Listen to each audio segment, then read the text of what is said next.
এই হলো সেই কুখ্যাত খুনি ওয়াসিফুল ইসলাম। আর এটা দেখছেন আরেক খুনি ইরতেজা। এটা হলো রেজা খান নদভী, আরেক কুখ্যাত সন্ত্রাসী। এটা হলো ওয়াসিফের ছেলে উসামা।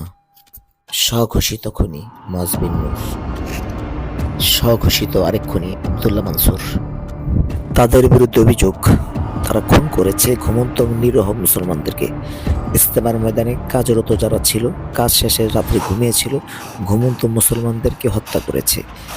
এবার আসুন আমরা তাদেরকে নিয়ে একটু দেখি তারা কারা, তার কোথা থেকে আসলো। যাকে দেখছেন তার নাম ইরতেজা।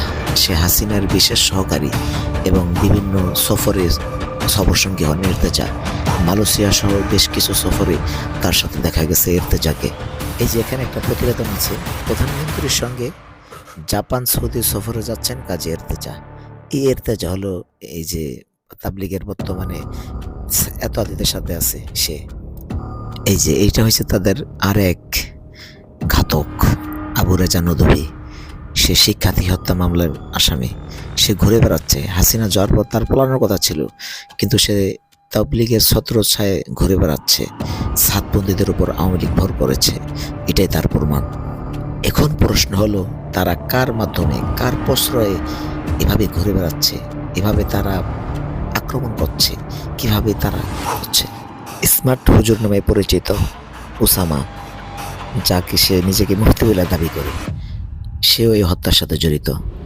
সে দেখেন চত্র জগতের সাথে জড়িত, চিত্র জগতের যাদের আছে তাদের সাথে তার ঘনিষ্ঠ হওয়ার দৃশ্য আমরা বিভিন্ন জায়গায় দেখতে পাই। এই যে দেখছেন তাদের ফ্যামিলি, তারা পাশে যে দেখছেন সে প্রথম আলোর পত্রিকার মালিক, তারপরে ডেইলি স্টার পত্রিকার, তারা সবাই তাদের সাথে আত্মীয়।